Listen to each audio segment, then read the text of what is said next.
नमो बुद्धाय दोस्तों। आप सुन रहे हैं धम्मा टेल्स इंडिया, जहाँ धम्म की कहानियां जीवन को भीतर से बदल देती हैं।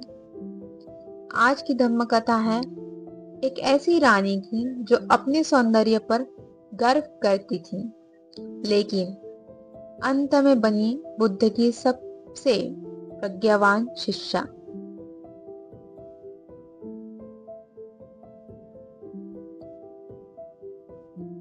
प्राचीन मगध का समय था। राजा बिंबिसार की रानी थी खेमा। वो अत्यंत सुंदर थी और उन्हें अपने रूप पर गर्व था। कहा जाता है वो दर्पण में स्वयं को देख के अपनी सुंदरता पर मुग्ध हो जाती थी। उन्हें लगता था यौवन और सौंदर्य ही सबसे बड़ी संपत्ति है।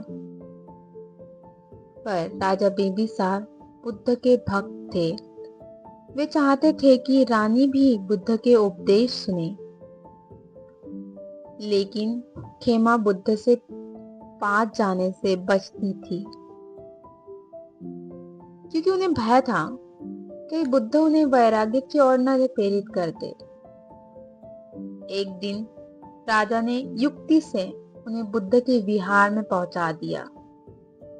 जब खेमा वहां पहुंची, बुद्ध ने उनकी मनोवृत्ति को समझ लिया था।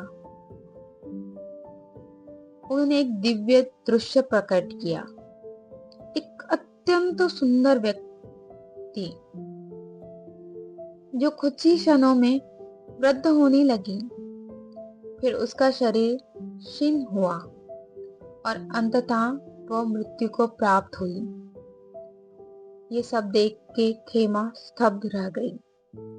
उन्होंने पहली बार देखा सौंदर्य स्थायी नहीं है, यौवन क्षण भर भंगुर है।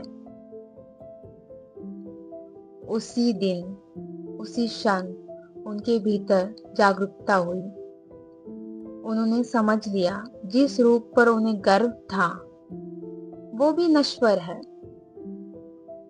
खेमा ने बुद्ध से धम्म ग्रहण किया और शीघ्र ही वो अरहंत बन गई। बुद्ध ने उन्हें अपनी महिला शिक्षाओं में प्रज्ञा में श्रेष्ठ घोषित किया।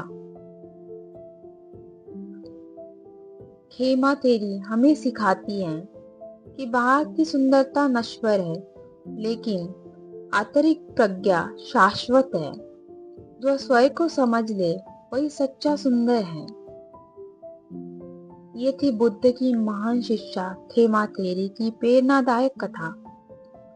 अगर ये कहानी आपको भीतर से छू गई हो तो इससे आगे बढ़ाइए, क्योंकि धम्मा अहंकार को प्रज्ञा में बदल देता है। यह है धम्मा टेल्स इंडिया, जहाँ धम्मा जीवन को नई दिशा देता है।